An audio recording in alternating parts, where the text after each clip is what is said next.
আজকের এই পর্বে থাকছে নর্থ গোয়ার বিখ্যাত কিছু চার্চ এবং এক বিখ্যাত দুর্গ, এছাড়াও নর্থ গোয়ার কিছু বিখ্যাত সমুদ্র সৈকত। এছাড়া আমরা নিয়ে এসেছি নাইট লাইফ গোয়ার।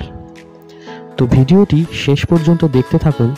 যদি ভালো লাগে তাহলে চ্যানেলটিকে সাবস্ক্রাইব করতে কিন্তু ভুলবেন না। আর আপনাদের একটা কমেন্ট এবং একটা লাইক আমাদের অনেক উৎসাহ বাড়িয়ে দেবে।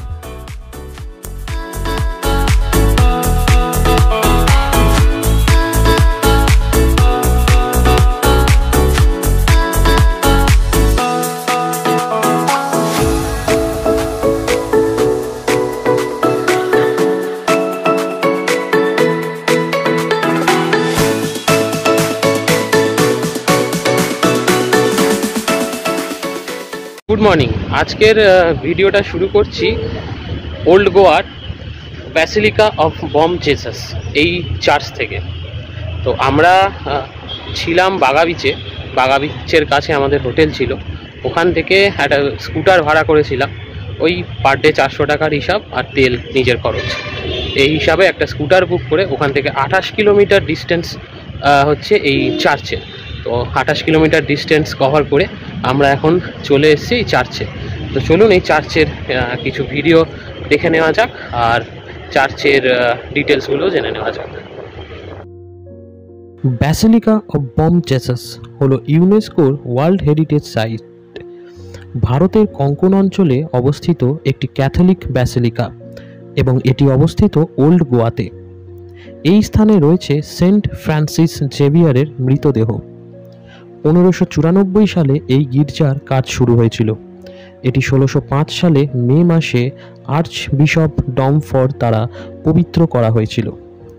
এই গির্জাটি ভারতের অন্যতম প্রাচীনতম একটি গির্জা। এটি প্রায় 408 বছরেরও বেশি পুরনো। এই গির্জাতে সেন্ট ফ্রান্সিসের জীবনী থেকে নেওয়া সমস্ত দৃশ্যগুলি আছে।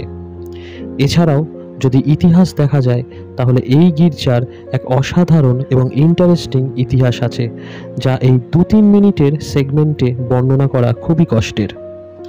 বর্তমানে এই গির্জাটি জনসাধারণের জন্য সোম থেকে শনি সকাল 9টা থেকে বিকেল 5টা এবং রবিবার সকাল 11টা থেকে বিকেল 5টা পর্যন্ত খোলা থাকে।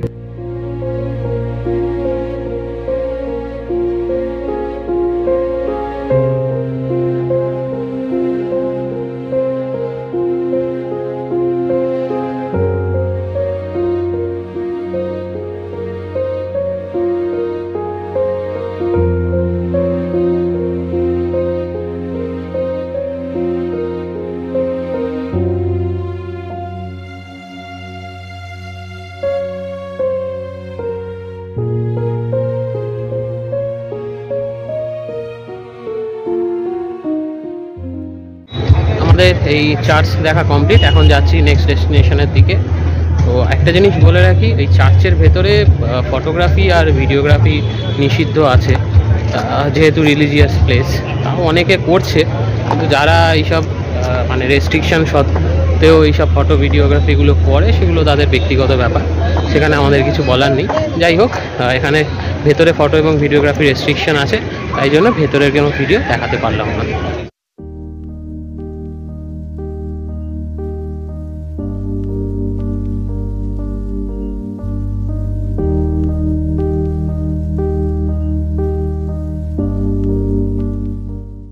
গোয়ার পাঞ্জিমের এক বিখ্যাত এবং অন্যতম চার্চ হলো এই Our Lady of the Immaculate Conception church. এটি একটি পর্তুগিজ চার্চ এবং এর অসাধারণ সাদা রং এর সৌন্দর্যকে আরও বাড়িয়ে দিয়েছে। 1541 সালে এই চার্চটি প্রথম তৈরি করা হয় এবং 1600 সালে এটি একটি প্যারিশ হয়ে ওঠে এবং 1609 সালে এটি বৃহৎ চার্চ হয়ে ওঠে। আমরা এখন দাঁড়িয়ে আছি কনসেপশন চার্চের সামনে। এর আগের লোকেশন থেকে মোটামুটি 8.5 কিলোমিটার ডিস্টেন্স কভার করে আমরা এই চার্চে এসে পৌঁছেছি। এই চার্চের কনস্ট্রাকশনের কাজের জন্য এই চার্চের ভেতরে যাওয়াটা বন্ধ আছে। তো যতটা পারলাম বাইরে থেকে আপনাদের দেখিয়ে দিলাম। 1871 সালে একটি বেল টাওয়ার নির্মাণ করা হয় এই চার্চে, যা গোয়ার দ্বিতীয় বৃহত্তম বেল।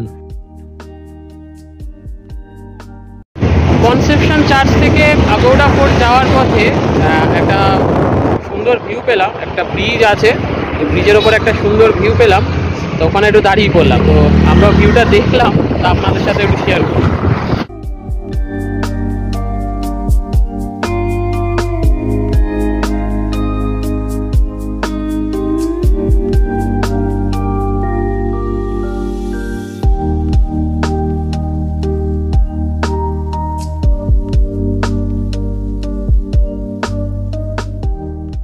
আপনারা এই যে নদীটা দেখলেন, এই নদীটার নাম হচ্ছে নিরুল রিভার, মানে নিরুল নদী। তো আশা করি এর ভিউটা আপনাদের ভালো লেগেছে। তো চলুন এবার আগোড়া ফোর্টের দিকে এগোনো যাক। আমরা কনসেপশন চার্চ থেকে এই আগোড়া ফোর্টে এসে পৌঁছেছি। কনসেপশন চার্চ থেকে মোটামুটি 16 কিলোমিটার ডিস্টেন্স এই আগোড়া ফোর্টের। আর এই ফোর্টে একটা মানে আমরা যেহেতু 2 হুইলার নিয়ে এসেছি, ওই জন্য তার পার্কিং চার্জ 50 টাকা। আর এর ভেতরে এন্ট্রি ফি আছে পার পার্সন 25 টাকা। ইন্ডিয়ানদের জন্য 25 টাকা, আর ফরেনারদের জন্য 300 টাকা। আর ক্যামেরা জন্য কোনো চার্জ নেই, আপনি ফটোগ্রাফি আর ভিডিওগ্রাফি সব করতে পারেন, এখানে রেস্ট্রিকশনের কিছু নেই। তো চলুন আপনাদের এবার ফোর্টটা ঘুরে দেখাই। 17th সেঞ্চুরিতে পর্তুগিজ দ্বারা তৈরি একটি দুর্গ হলো এই অ্যাগোডা ফোর্ট। এটি সিঙ্কুরিয়ান বিচে অবস্থিত এবং এই ফোর্টের দুটি পার্ট আছে, একটি আপার অ্যাগোডা, অন্যটি লোয়ার অ্যাগোডা। এই দুর্গটি ASI প্রোটেক্টেড একটি মনুমেন্ট। পর্তুগিজে অ্যাগোডা শব্দের অর্থ হলো জলময়। এই দুর্গের মধ্যে একটি ঝর্ণা ছিল যা জাহাজগুলোকে জল সরবরাহ করত, এই জন্য এই দুর্গের নাম অ্যাগোডা হয়েছে। 1612 সালে এই দুর্গটি তৈরি করা হয় ডাচদের বিরুদ্ধে পাহারা দেওয়ার জন্য।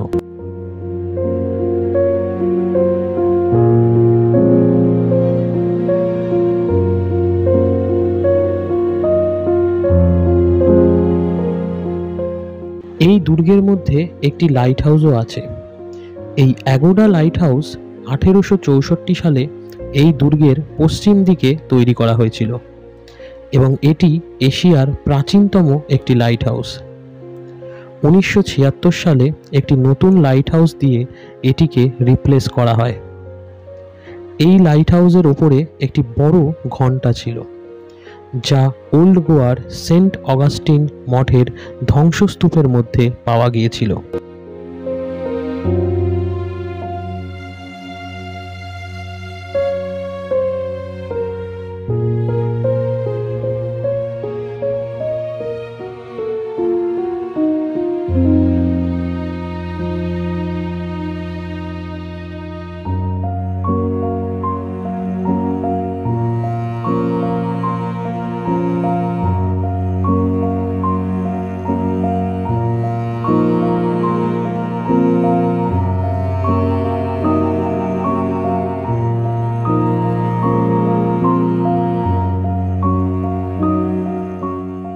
এই ফোর্টটিতে একটি সেন্ট্রাল জেলও ছিল এবং 2015 সাল পর্যন্ত এটি গোয়ার বৃহত্তম কারাগার ছিল। এখানে স্বাধীনতা সংগ্রামী যারা গোয়া থেকে ব্রিটিশদের বিরুদ্ধে লড়েছিলেন তাদের প্রতি শ্রদ্ধা জানাতে একটি স্বাধীনতা সংগ্রাম জাদুঘরও আছে, যেটি 2021 সালে প্রধানমন্ত্রী উদ্বোধন করেছিলেন।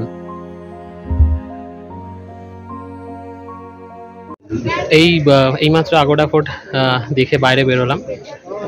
অসাধারণ একটা জায়গা, তবে প্রচণ্ড গরমটাকে যদি সাইডে সরানো যায় তাহলে জায়গাটা অসাধারণ, মানে খুব ভালো লাগবে দেখতে। একটু সময় নিয়ে আসবেন এখানে, সময় নিয়ে ঘুরলে ভালো লাগবে, মানে হাতে যদি একটু সময় থাকে ভালো হয়। আর এই ফোর্টটি সকাল 9টায় খোলে এবং বিকেল 5:30টায় এটা বন্ধ হয়ে যায়। তো এই হলো আগোড়া ফোর্টের ভিডিও, আপনারা যেগুলো আগে দেখলেন। তো চলুন এবার নেক্সট ডেস্টিনেশনে যাওয়া যাক। আমরা আগে যেখানে ছিলাম ওটা হচ্ছে আপার অ্যাগোডা ফোর্ট। ওর থেকে মাত্র 3 কিলোমিটার এগিয়ে আসলে লোয়ার অ্যাগোডা ফোর্ট আছে। আর এই লোয়ার অ্যাগোডা ফোর্টেই সিঙ্কোরিয়াম বিচ আছে। তো আমরা এখন এই সিঙ্কোরিয়াম বিচ দেখতে এসেছি। জায়গাটা খুবই সুন্দর, অসাধারণ। তো আপনারা যদি গোয়ায় বেড়াতে আসেন তো এই অ্যাগোডা ফোর্ট আর সিঙ্কোরিয়াম বিচ এটা মিস করবেন না। এই অ্যাগোডা ফোর্ট, আপার অ্যাগোডা ফোর্ট আর লোয়ার অ্যাগোডা ফোর্ট, এই দুটো অবশ্যই দেখবেন।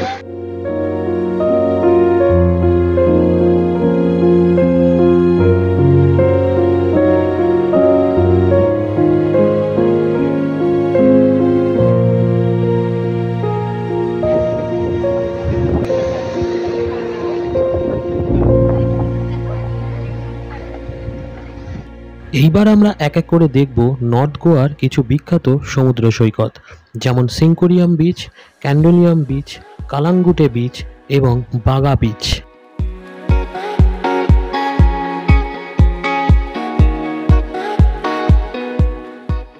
আমরা এখন দাঁড়িয়ে আছি সিঙ্কোরিয়াম বিচে। আপনারা এই সিঙ্কোরিয়াম বিচে যখন আসবেন, যদি স্কুটার নিয়ে আমাদের মতো আসেন, তাহলে হ্যাঁ হ্যাঁ, যদি স্কুটার নিয়ে আসেন তাহলে গুগল ম্যাপে সার্চ করবেন লোয়ার অ্যাকোডাম, তাহলে সঠিক লোকেশনটা দেবে। বললে অন্য এক লোকেশন দেখাবে যেটা তাজ বেঙ্গলের প্রপার্টি। ওই জন্য লোয়ার অ্যাকোডা পোর্ট বলে সার্চ করবেন, তাহলেই সিঙ্কোরিয়াম বিচে পৌঁছে যাবে।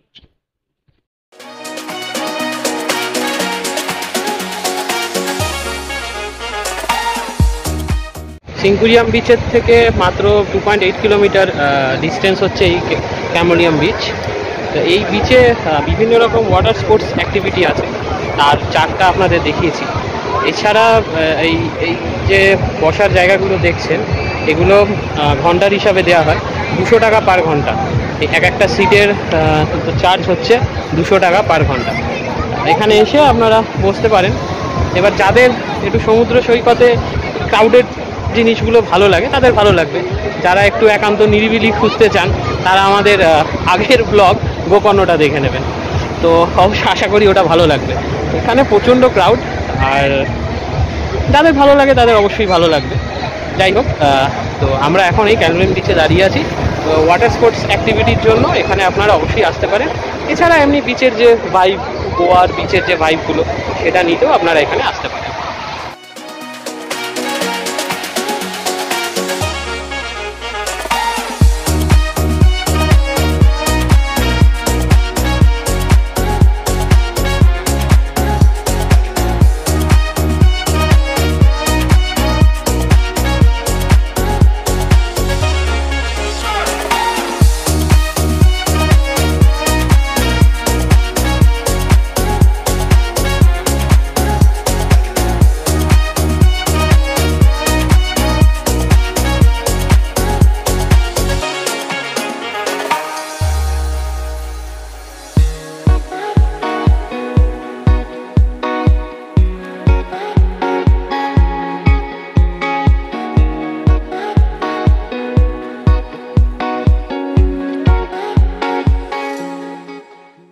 ক্যান্ডোলিম বিচ থেকে মোটামুটি 4 কিলোমিটার ডিস্টেন্স এই কালাঙ্গুটে বিচ। তো এই বিচে এসে আমরা পৌঁছেছি। ঠিক আগের বিচটার থেকেও এখানে বেশি ভিড়। যাই হোক, এটাই হয়তো গোয়ার ভাইব, সবাই যেভাবে মজা করে। তো এখানে না বিভিন্ন রকম ওয়াটার স্পোর্টস অ্যাক্টিভিটি আছে। তো এই বিচে আসার যে রাস্তাটা, ওই রাস্তায় প্রচুর অফিস পাবেন। এছাড়া এই বিচের মধ্যেও না প্রচুর লোক আছে। এবার এক একজন এক এক রকম বলছে। কেউ বলছে 1200 টাকা, কেউ বলছে 1500 টাকা, কেউ বলছে 1400 টাকা, কেউ 1400 টাকায় আবার স্কুবা ডাইভিং করিয়ে দিচ্ছে, কেউ আবার 1200 টাকার মধ্যে ব্রেকফাস্ট থেকে শুরু করে একদম লাঞ্চ অবধি, তার সাথে প্যারাগ্লাইডিং, প্যারাসিলিং, এর সাথে আপনার স্কাইকিং, আন্ডার ওয়াটার ডাইভ। এছাড়া 1.5 ঘন্টা আপনাকে জলের মধ্যে, মানে সমুদ্রের অনেকটা দূরে নিয়ে যাবে, সেখানে জলের মধ্যে আপনাকে টাইম স্পেন্ড করতে দেবে। এছাড়া স্নরকেলিং, অনেক কিছু করাচ্ছে। এবার এখন কে কি করবে বা করাচ্ছে সেসব বোঝা খুব মুশকিল। তবে একটাই সাজেশন দেবো, আমরা ঘুরে যা বুঝলাম, আমরা নিজেরা এগুলো করিনি, তবে এখানে অনেকক্ষণ ধরে ঘুরছি তো ঘুরে যা বুঝলাম, যেখান থেকে করবেন একটু অথেন্টিক জায়গা থেকে করবেন। এরকম করে রাস্তার মধ্যে এসে কেউ ধরে আপনাকে একটা হাতে কাগজ বুঝে দিয়ে বললো আপনাকে এই ওয়াটার স্পোর্টসগুলো করাবো, এই ওয়াটার অ্যাক্টিভিটিগুলো করাবো, তো দুম করে তাদের কাছে যাবেন না।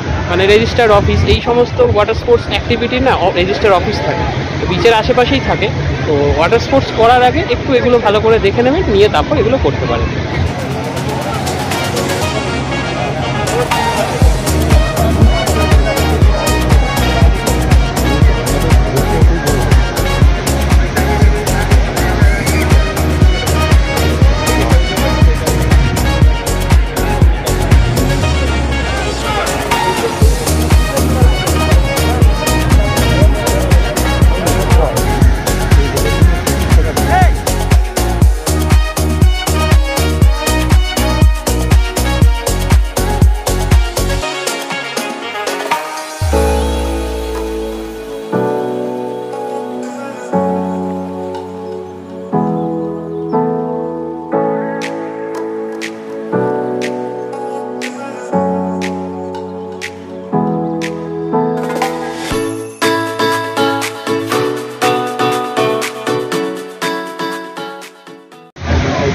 আর একটা জিনিস এই বিচে ঘুরতে ঘুরতে লক্ষ্য করলাম, মানে বেশ কয়েকটা জায়গায় দেখলাম কি এই যারা ড্রিঙ্ক করেছেন এই মদের কাঁচ বলুন বা ভাঙা বোতলের টুকরো এইসব পড়ে আছে। তো আপনারা ড্রিঙ্ক করছেন করুন, সেটা আপনাদের এনজয়মেন্ট, কিন্তু আপনাদের ওই ড্রিঙ্কের বোতলের কাঁচের টুকরোতে অন্যের অসুবিধা হতে পারে। তো গোয়া বলে নয়, আমাদের পশ্চিমবঙ্গে হোক উড়িষ্যা হোক যেখানেই যে কোনো বিচে বা যে কোনো ঘোরার জায়গায় যাবেন তো এই জিনিসগুলো একটুখানি মাথায় রাখবেন, মানে আপনি আনন্দ করছেন করুন, অন্যর যেন অসুবিধা না হয়।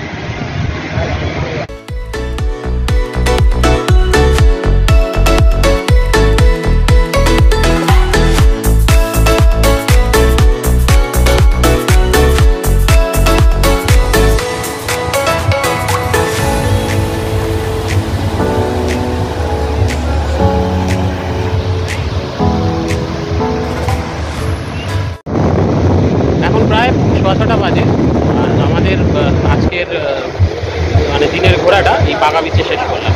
আমাদের হোটেল একদম বাগা বিচের কাছে, হোটেলে যাওয়ার মানে সময় একটু বাগা বিচটা ঘুরে যাচ্ছি।